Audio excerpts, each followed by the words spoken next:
Good morning বন্ধুরা, আশা করি তোমরা সবাই ভালোই আছো। আর ঘুম থেকে উঠেই তোমরা দেখতে পারছো আমি ঠাকুর ঘরে এসে পড়েছি। কেন বলতো, সকাল সকাল সমস্ত কাজ সেরে ঘরের উঠান ঝাড় দেওয়া, ঘর মোছা সমস্ত কাজ সেরে আজকে সকাল সকাল ঠাকুর ঘরে ঢুকে পড়েছি। কেন বলতো, আজকে হলো রাস পূর্ণিমা। তার জন্য শাশুড়ি মা বলেছেন যে মা লক্ষ্মীকে একটু ভোগ দিতে হবে। হ্যাঁ, আজকের পুজোটা আমি নিজেই করব, আর শাশুড়ি মাও হেল্প করবে। যাই হোক, উনি কিন্তু ওই কীর্তন থেকে এসে পড়েছে, কিছু ফুল টুলও নিয়ে এসেছে। আর উনি সমস্ত ফুল টুল সব কুড়িয়ে রাখেন।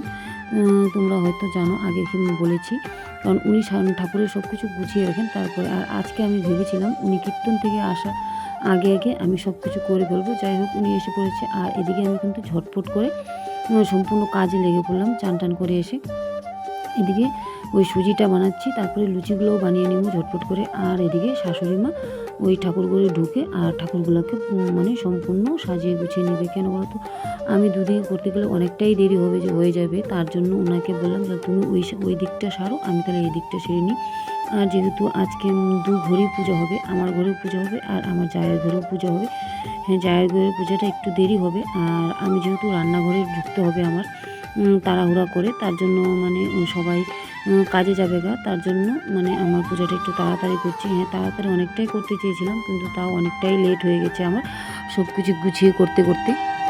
যাই হোক, আমি ওই নিচে বসে কাজ করতে পারি না, উপরে বসে করতে হয় বেশিরভাগ, তার জন্য আমার অনেকটাই অসুবিধা হচ্ছিলো। যাই হোক, এখন ওগুলোও করে নিয়েছি ভেজে টেজে। আর এদিকে দেখো কি সুন্দর করে আমার শাশুড়ি মা কিন্তু সাজিয়ে ফেলেছে।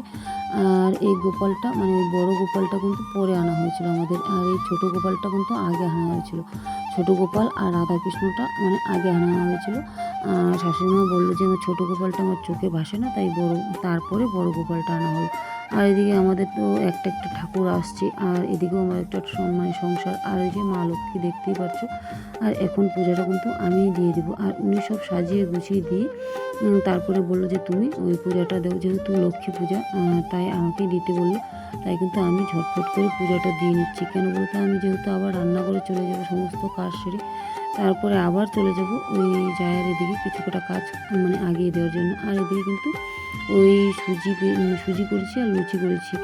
আর নাড়ু টুড়ু আগের দিন বানিয়ে রাখা হয়েছে। আর ওই ভিডিওটা আর তোমাদের দিতে পারিনি।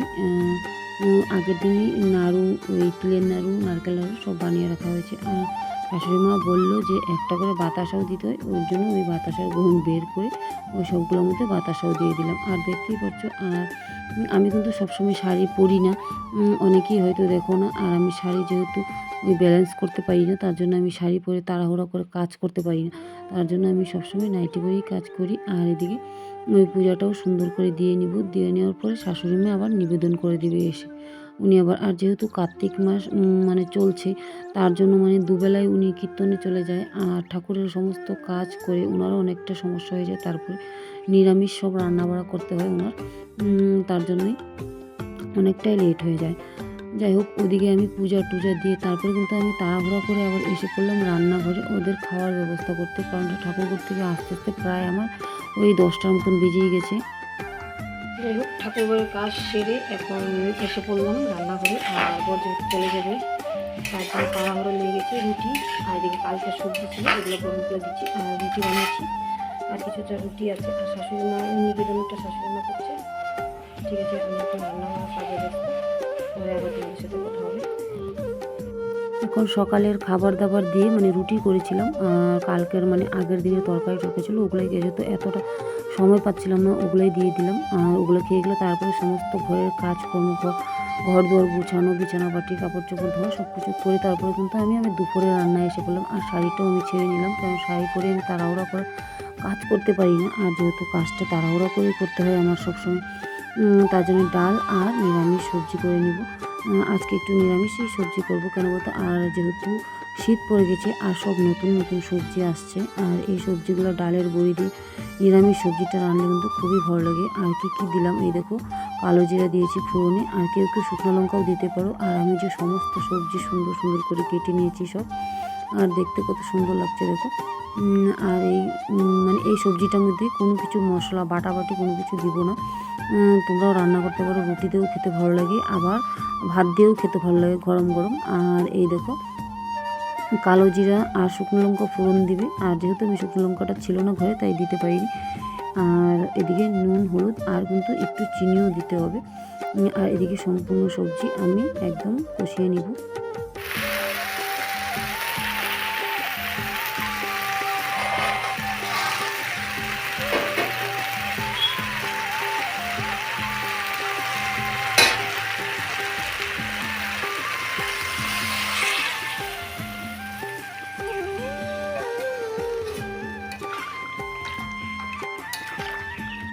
যাই হোক, আমি কিন্তু ডালের বড়িটা দিয়ে আবার একটু ঢাকা দিয়ে দিয়েছিলাম।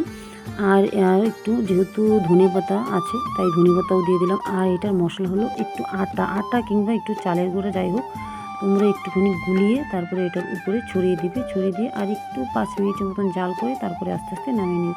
তারপরে দেখতেও ভালো লাগবে, খেতেও টেস্ট হয়। আর একটু নামানোর আগে একটু চিনিও দিয়ে দিবে।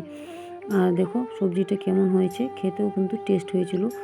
যেহেতু শীত পড়েছে আর সব নতুন নতুন সবজি, তরতাজা কপি, সিম, মিষ্টি কুমড়ো, তারপরে মূলা সব কিছু দিয়ে রান্না করলাম। রান্না টান্না করে সবাইকে খাওয়াটা দিয়ে তারপরে আবার চলে যাব। মোটা মোটা মোটা মোটা কাটছে। সুপর্ণশীল কামড়ে মাখছে। আর এই নাম কি? জুনি সরকার।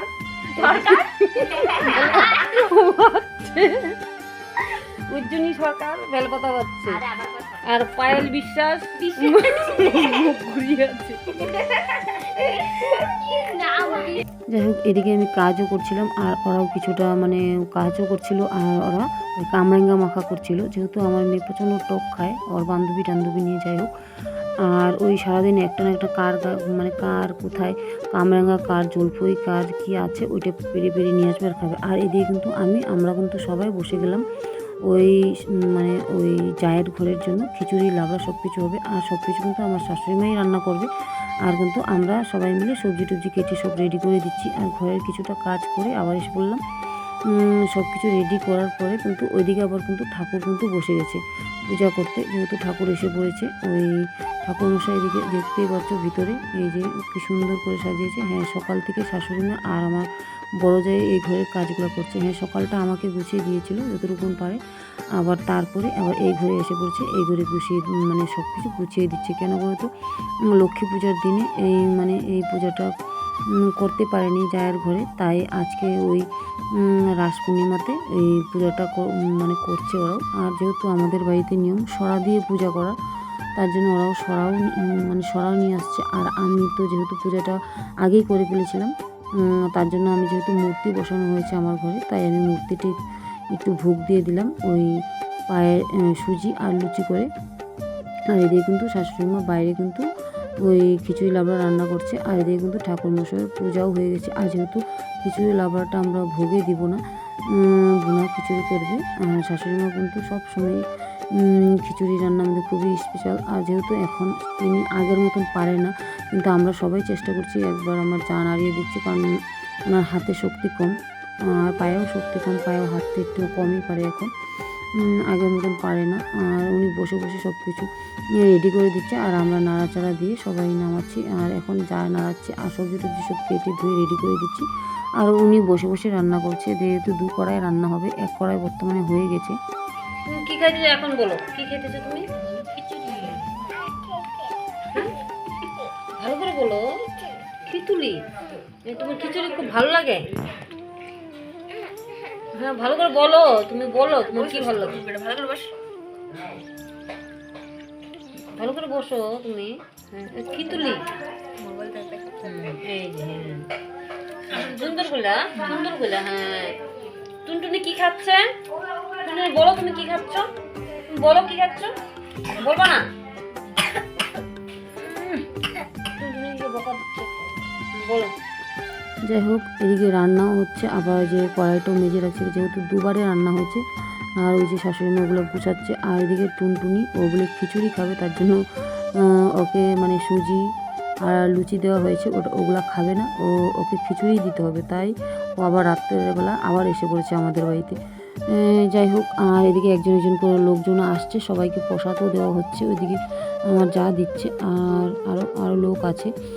তারপরে আমার ওই পলাশবাড়ি থেকে আমার জামাইবাবু আসছে, এইখানেও আরও আরেক জামাইবাবু আসছে, সবাই আসছে, সব আত্মীয় স্বজনরা আশেপাশে যেটুকু আছে ওনারাই সবাই আসছে। আর এদিকে পাড়া প্রতিবেশীও আসছে একজন একজন করে, কারণ আমি যেহেতু ঘরেও কাজ করছি আর যেহেতু ভিডিওটা আমাকেই করতে হয়, সবাইকে আমি উঠাতেও পারিনি। যাই হোক, আর এদিকে টুনটুনিও খেলছে, আর এদিকে শাশুড়িও কিন্তু সব গুছিয়ে গেছে আস্তে আস্তে করে ঘরে ঢুকাচ্ছে। আর আজকের দিনটা মানে ওনার কীর্তনের শেষ দিন প্রায় ছিল, আর যেহেতু উনি যেতে পারেনি বাড়িতে একটা প্রোগ্রাম, আর তারপরে আরেক কড়াই কিন্তু খিচুড়ি বসানো হবে এখন। আর এই দেখো আরেক কড়াই কিন্তু খিচুড়ি বসানো হয়েছে, এক কড়াই কিন্তু হয়ে গেছে, নামিয়েছে। আর এখন কিন্তু এটা কিন্তু ভুনা খিচুড়ি, মানে আগেরটা একটু পাতলা ছিল আর এখন একটা একদম ভুনা খিচুড়ি হবে। কারণ আমাদের বাড়ির লোকেরা বেশিরভাগ ভুনা খিচুড়ি পছন্দ করে, তার জন্য আবার আলাদা করে মানে খিচুড়ি রান্না করা হচ্ছে ওদের জন্য। আর খিচুড়িটা কিন্তু উনি খুবই ভালো রান্না করে, খিচুড়ি লাবড়া যে কোনো জিনিস হোক, ওনাকে অনেক লোকেই বাড়ি থেকে ডেকে ডেকে নিয়ে যায়। যাই হোক, ওই ওনার হাতের খিচুড়ি খাওয়ার জন্য। আর এদিকে কিন্তু আমার ছেলে বায়না ধরেছে, কারণ ও নাকি বলেছে ওর ম্যাডামকে প্রসাদ দেবে। যাই হোক, এখন এত রাত্রে তো আমি একা পাঠাতে পারি না, আর তাই আমি প্রসাদ টসাদ রেডি করে দিচ্ছি, দিয়ে আগে দিয়ে আসবো, যেহেতু অনেকটাই দূর আমার বাড়ি থেকে, আর পাকা রাস্তা দিয়ে যেতে হবে। আর এদিকে সব কিছু রেডি করে ফেলেছি, রেডি করে আমি আর ছেলে চলে যাব, তারপরে আবার এসে পড়তে হবে। আর এখন কিন্তু এসেও পড়ছি, এটা কিন্তু আমার ননাসের দোকানে এই যে জামাইবাবু এসে পড়েছে, যেহেতু অনেকটাই লেট হয়ে গেছে, ওনার আস্তে আস্তে প্রায় 8টা বাজে। আর এদিকে এই দোকানেই বসে আছে, আর আমরা এখন বাড়ি চলে যাব, তাই বললাম যে আপনি আসেন, আমরা আসছি। যাই হোক, ওনার সাথে দু এক কথা বলে আমরা আবার বাড়ি চলে যাব। আর আজকের মতন ভিডিওটা এখানেই রাখবো। তোমাদের যদি পছন্দ হয় লাইক কমেন্ট শেয়ার করো এবং সাবস্ক্রাইবও করে দিও। এই দেখতেই পাচ্ছ ওরা গল্প করছে।